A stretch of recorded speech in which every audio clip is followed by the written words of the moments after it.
Hello friends, welcome in my YouTube channel in electrical excellence. आज part 4 video के अंदर हम इलेक्ट्रिकल सर्किट थियरी के ऑब्जेक्टिव स्टार्ट करेंगे। जैसे हमने प्रीवियस वीडियो पार्ट 3 वीडियो के अंदर हमने देखा था कि सोर्स क्या होता है, लोड क्या होता है, पाथ क्या होता है, कंट्रोल डिवाइस क्या होता है, प्रोटेक्टिव डिवाइस क्या होता है।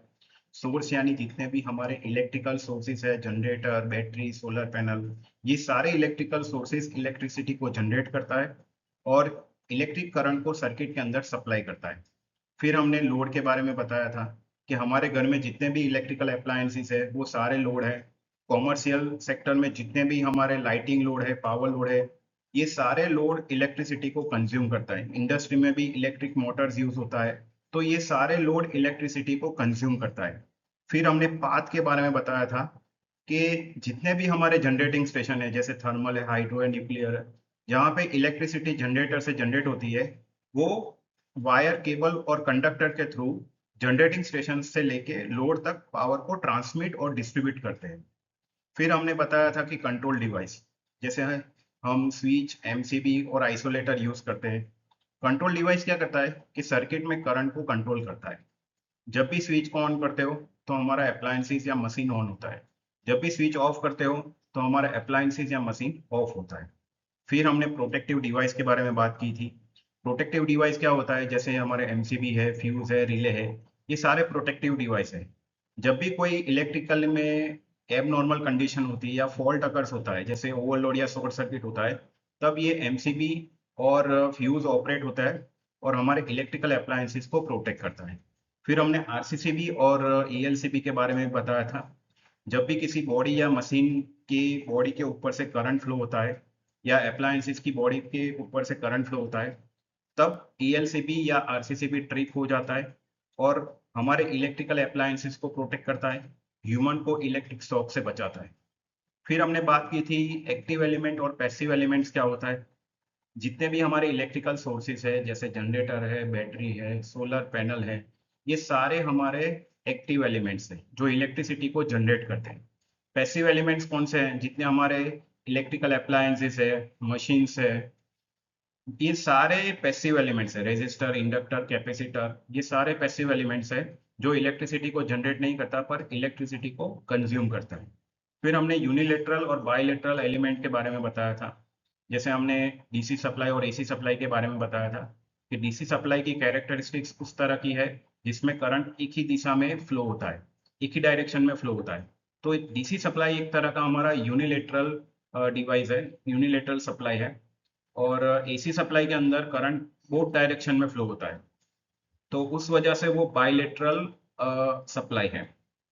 और भी यूनिलेटरल एलिमेंट जैसे डायोड है, ट्रांजिस्टर है, ये जितने इलेक्ट्रॉनिक्स एलिमेंट्स है वो सारे हमारे यूनिलेटरल एलिमेंट है। बाइलेटरल एलिमेंट कौन से हैं, जैसे रेजिस्टर है, इंडक्टर है, कैपेसिटर है, ये हमारे बाइलेटरल एलिमेंट। फिर हमने लंप पैरामीटर्स और डिस्ट्रीब्यूटेड पैरामीटर्स के बारे में बात की थी।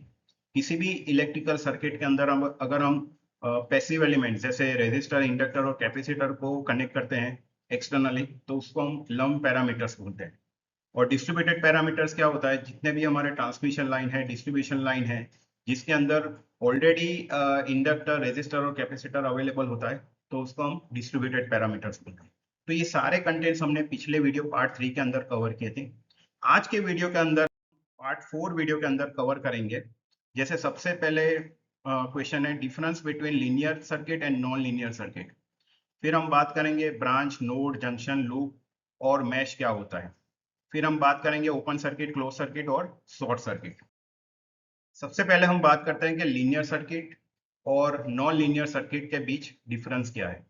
लीनियर सर्किट किसको बोलते हैं, जैसे मान लो कि मेरे पास एक रेजिस्टिव एलिमेंट है और उस रेजिस्टिव एलिमेंट को मैंने किसी वोल्टेज सोर्स से कनेक्ट कर दिया और उसके सीरीज में मैंने एमीटर कनेक्ट कर दिया for current purpose, current measurement के पर्पस से। सबसे पहले मैंने वोल्टेज सोर्स में से 50 वोल्ट उस रेजिस्टिव एलिमेंट को अप्लाई किया। एमीटर शो कर रहा है 1 एम्पियर, तो रेजिस्टेंस की फॉर्मूला होता है वोल्टेज डिवाइड बाय करंट। तो 50 बाई 1 कितना होगा, 50 ओम। फिर मैंने वोल्टेज को बढ़ाया, 100 वोल्ट अप्लाई किया, एमीटर ने शो किया 2 एम्पियर, तो 100 बाई 2 हमारा कितना रेजिस्टेंस होगा, 50। फिर मैंने फिर से वोल्टेज बढ़ाया, 200 वोल्ट किया और करंट शो कर रहा है एमीटर 4 एम्पियर, सो 200 बाई 4 कितना होगा, 50। तो हर रीडिंग में हमें रेजिस्टेंस कैसा मिल रहा है, कांस्टेंट। तो ये रेजिस्टिव एलिमेंट हम लीनियर बोल सकते हैं, उसको लीनियर एलिमेंट बोल सकते हैं या लीनियर सर्किट बोल सकते हैं। जैसे नॉन लीनियर एलिमेंट्स कैसा है, जैसे मान लो कि मेरे पास एक रेजिस्टिव एलिमेंट है, पहले उसको मैंने 50 वोल्ट अप्लाई किया और एमीटर शो कर रहा है 1 एम्पियर और वोल्टेज मैंने दिया 50 वोल्ट। तो उस टाइम पे वो रेजिस्टेंस हमें शो कर रहा है 50 ओम। फिर मैंने उस वोल्टेज सोर्स को 50 से 100 वोल्ट किया और एमीटर शो कर रहा है 3 एम्पियर। तो 100/3 कितना होगा, 33.33 ओम। पहले हमें रीडिंग कितना मिला, 50, फिर 33.33, फिर से मैंने वोल्टेज बढ़ाया 200 वोल्ट। उस टाइम पे एमीटर ने रीडिंग शो किया 5 एम्पियर। तो 200/5 कितना होगा, 40। तो हर टाइम हर रीडिंग में हमें अलग अलग रेजिस्टेंस मिल रहा है। तो यहाँ पे कैरेक्टरिस्टिक कैसी होगी, नॉन लीनियर। तो ये डिफरेंस है लीनियर और नॉन लीनियर सर्किट और एलिमेंट्स में। जैसे यहाँ पे डेफिनेशन है, a linear circuit is a electric circuit whose parameter resistance, inductance, capacitance, waveform and frequency are varied with respect to current and voltage is called as a linear circuit. अगर voltage increase होता है तो current भी proportionally increase होना चाहिए। और हर time पे हमारा रेजिस्टेंस, इंडक्टेंस या कैपेसिटेंस कैसा होना चाहिए, कांस्टेंट। उसको हम लीनियर सर्किट बोलते हैं। जैसे यहाँ पे लिखा है कि in linear circuit output value is directly proportional to the input value. Those component follow the Ohm's law and the superposition principle. जैसे हम आने वाले वीडियो के अंदर ओम्स लॉ और सुपरपोजिशन थियरम के बारे में भी डिस्कस करेंगे। फिर नॉन लीनियर एलिमेंट क्या होता है, a non linear circuit is an electric circuit whose parameter are very with respect to current and voltage is called a non-linear circuit। जैसे मैंने बात की कि हर बार हमारा रेजिस्टेंस, जैसे पहले 50 ओम आ रहा था, फिर 33.33, फिर 40। तो हर बार रेजिस्टेंस की वैल्यू चेंज हो रही है। अगर रेजिस्टेंस की वैल्यू कांस्टेंट है तो वो लीनियर होगा, अगर रेजिस्टेंस की वैल्यू चेंज हो रही है तो वो नॉन लीनियर होगा। A nonlinear circuit is a type of circuit that does not have a linear relationship between input and output value. These devices are essential for switching, amplifying and processing signal। ये electronics device में ज्यादातर use होता है। फिर हम बात करेंगे कि नोड, ब्रांच, लूप और मैश क्या होता है। जैसे ये सर्किट है, ये सर्किट के बेस पे हम यहाँ पे डिस्कस करेंगे कि नोड, ब्रांच, लूप और मैश क्या होता है। जैसे सबसे पहले हम बात करेंगे कि नोड क्या होता है। जैसे इस सर्किट के अंदर हमने बहुत सारे पैसिव एलिमेंट्स कनेक्ट किए हैं, जिसको हम रेजिस्टर बोलते हैं, और एक एक्टिव एलिमेंट्स कनेक्ट किया है जो वोल्टेज सोर्स। जब भी किसी एक्टिव एलिमेंट और पैसिव एलिमेंट्स को कनेक्ट करते हैं वहां पे नोड क्रिएट होता है। या फिर दो पैसिव एलिमेंट, दो या दो से ज्यादा अगर पैसिव एलिमेंट को कनेक्ट करते हो तब जाके नोड क्रिएट होता है। जैसे उसका डेफिनेशन है, अ पॉइंट और junction where two or more elements of a circuit such as resistor, capacitor, inductor etc meet is called a node। जैसे अगर इस सर्किट में बात करें, यहाँ पे वोल्टेज सोर्स है, ये एक्टिव एलिमेंट है, यहाँ पे रेजिस्टर है। तो यहाँ पे ये पैसिव है, ये एक्टिव एलिमेंट है, तो यहाँ पे एक नोड क्रिएट होगा। फिर यहाँ पे एक रेजिस्टर है R1, यहाँ पे एक रेजिस्टर है, यहाँ पे एक रेजिस्टर है, तो यहाँ पे 3 रेजिस्टर है। तो ये 3 रेजिस्टर कंबाइन होके एक नोड बनाएगा। जैसे यहाँ पे भी है एक रेजिस्टर और एक रेजिस्टर, दोनों पैसिव एलिमेंट्स है, दोनों रेजिस्टर कनेक्ट हो रहे हैं, तो यहाँ पे एक नोड बने। तो इस तरह से टोटल 6 नोड्स इस सर्किट के अंदर बन रहे हैं। फिर हम बात करेंगे ब्रांच किसको बोलते हैं। जैसे यहाँ पे आप देख रहे हो कि वोल्टेज सोर्स से रेजिस्टर, फिर रेजिस्टर से यहाँ पे 2 और रेजिस्टर कनेक्ट किया है, बहुत सारे पैसिव एलिमेंट्स हमने कनेक्ट किया है और एक वोल्टेज सोर्स कनेक्ट किया है। तो ब्रांच किसको बोलते हैं, अ पार्ट और section of a circuit located between two junctions is called a branch. Within a branch one और more elements with two elements can be connected. जैसे यहाँ पे हमने बात की थी कि एक्टिव सोर्स और ये रेजिस्टर के बीच एक नोड क्रिएट हो रहा है, तो यहाँ पे एक ब्रांच बनेगा। दो नोड के बीच या दो जंक्शन के बीच जितने भी आप पैसिव एलिमेंट्स कनेक्ट करो या एक्टिव एलिमेंट्स कनेक्ट करो, वहां पे हमारी ब्रांच बनेगी। जैसे यहाँ पे, जैसे हमने यहाँ पे रेड स्पॉट किया है, ये दो रेड स्पॉट के बीच हमने वोल्टेज सोर्स कनेक्ट किया है, तो ये एक ब्रांच बनेगी। फिर यहाँ पे हमने दो रेड स्पॉट किया है, तो यहाँ पे इस रेजिस्टर के बीच ये रेजिस्टर कनेक्ट किया है, तो ये एक और ब्रांच बनेगी, तो ये 2 नंबर की ब्रांच है।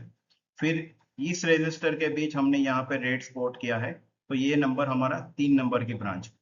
तो इस तरह से हर पैसिव एलिमेंट दो नोड के बीच या किसी भी एक्टिव एलिमेंट को हमने दो नोड के बीच कनेक्ट किया है, तो वहां पे ब्रांच क्रिएट होगी। तो टोटल 7 ब्रांच इस सर्किट के अंदर क्रिएट हो रही है। फिर हम बात करेंगे कि मैश किसको बोलते हैं। जैसे हमने पहले भी डिस्कस किया था कि current is always flowing in a close circuit. Open circuit में कभी भी करंट फ्लो नहीं होता। तो यहाँ पे एक क्लोज सर्किट बन रही है। जैसे मान लो कि यहाँ पे एक वोल्टेज सोर्स है। अगर इस वोल्टेज सोर्स में से करंट फ्लो होगा तो वोल्टेज सोर्स से करंट जाएगा इस रेजिस्टर के अंदर, ये रेजिस्टर से करंट जाएगा फिर इस रेजिस्टर के अंदर R2, फिर यहाँ पे R6 से फिर बैक टू वोल्टेज सोर्स। तो ये कंप्लीट हमारी एक क्लोज सर्किट हुई। तो यहाँ पे एक क्लोज लूप बन रहा है, तो इसको आप मैश बोल सकते हो। दूसरा क्लोज लूप बन रहा है, जैसे यहाँ पे R3 है, R4 है, R5 है और R6 है। तो यहाँ पे एक क्लोज लूप बन रहा है।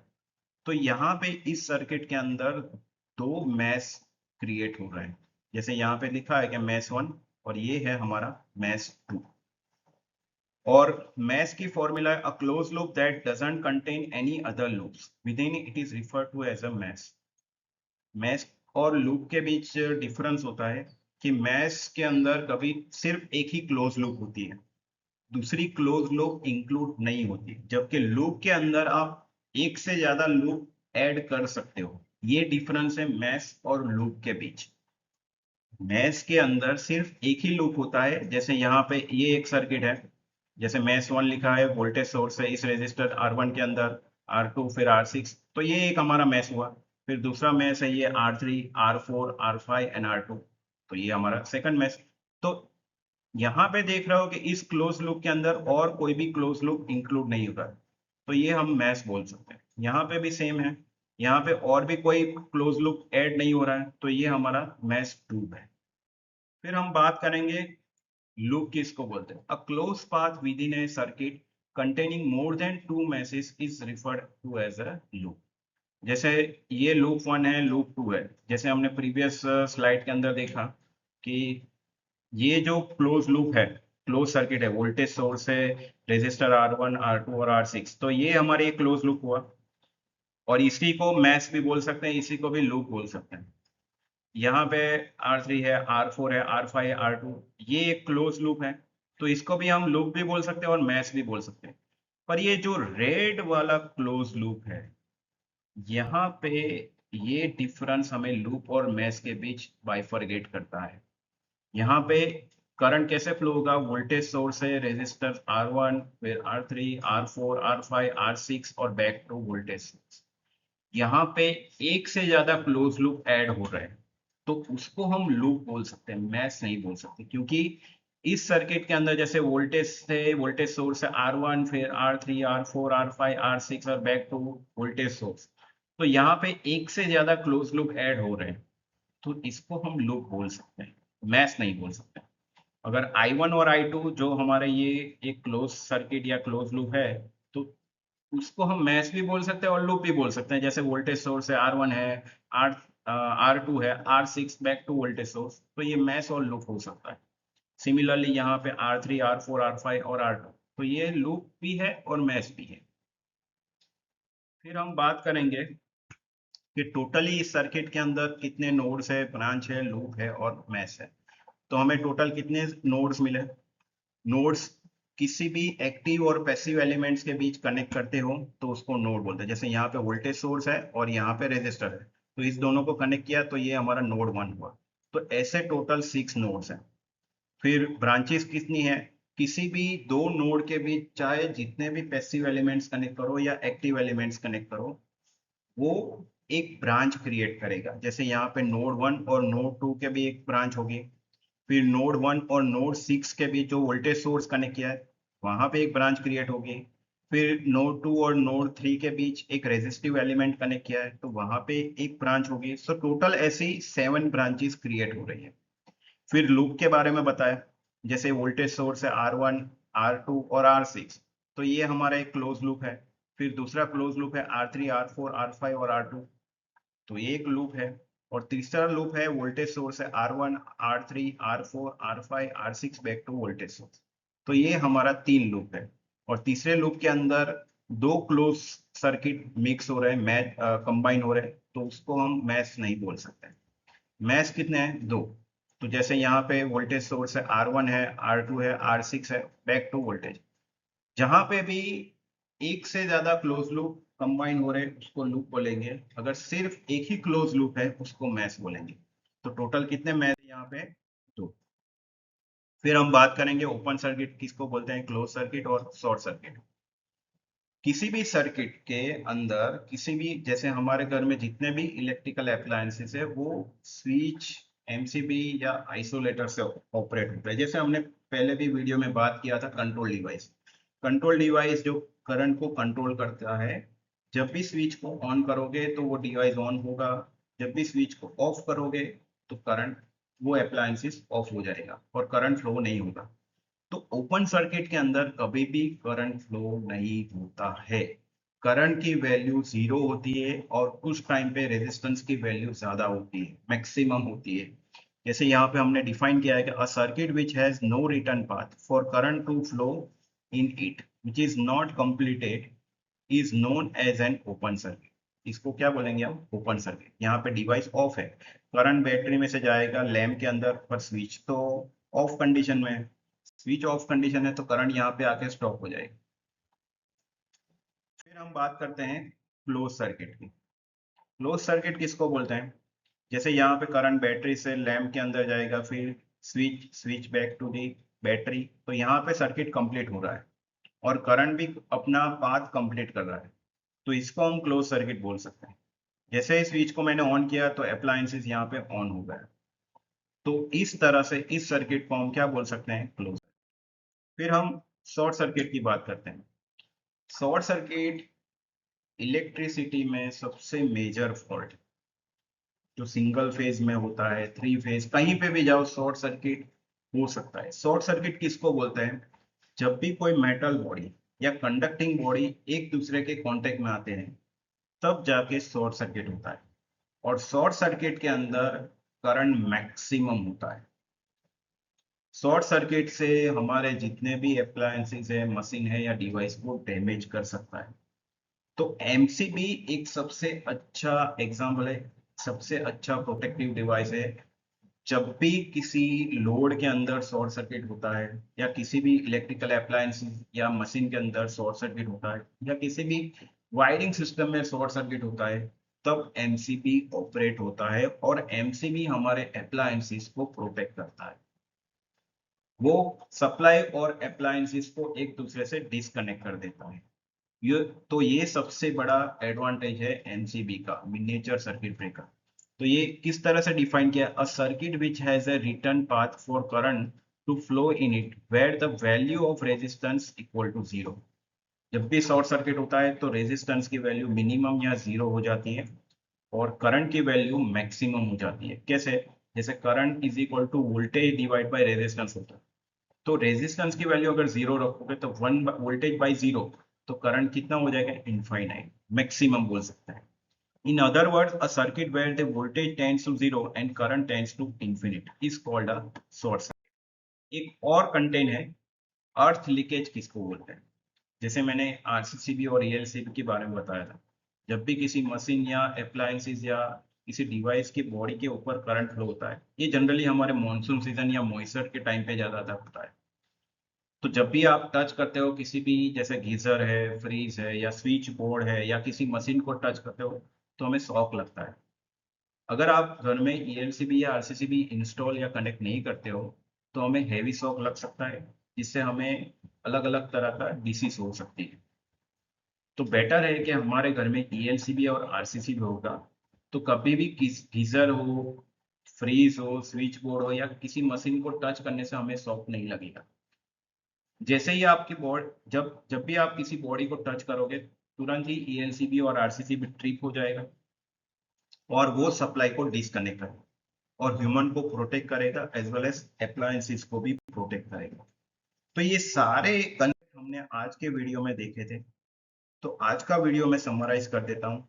जैसे हमने सबसे पहले देखा था कि ब्रांच क्या होता है, नोड क्या होता है, फिर हमने ये भी देखा कि लूप क्या होता है, मैश क्या होता है, ओपन सर्किट किसको बोलते हैं, क्लोज सर्किट किसको बोलते हैं, फिर शॉर्ट सर्किट किसको बोलते हैं, अर्थ लीकेज किसको बोलते हैं।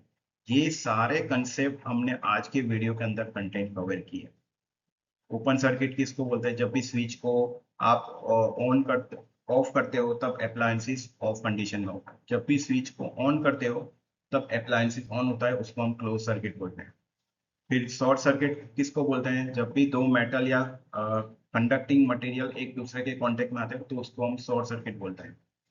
फिर अर्थ लीकेज किसको बोलते हैं, जब भी किसी बॉडी के, जैसे मशीन हो या अप्लायंसेस की बॉडी के ऊपर करंट फ्लो होता है, उसको हम अर्थ लीकेज बोलते हैं। उसके लिए हम ईएलसीबी और आरसीसीबी यूज करते हैं।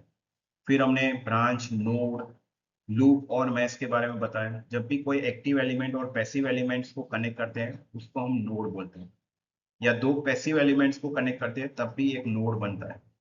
फिर ब्रांच किसको बोलते हैं, जैसे हमारा एक ट्री होता है और उस ट्री की बहुत सारी ब्रांचेस होती हैं, तो दो नोड के बीच चाहे जितने भी पैसिव एलिमेंट्स या एक्टिव एलिमेंट्स को कनेक्ट करो वहां पे एक ब्रांच क्रिएट होती है।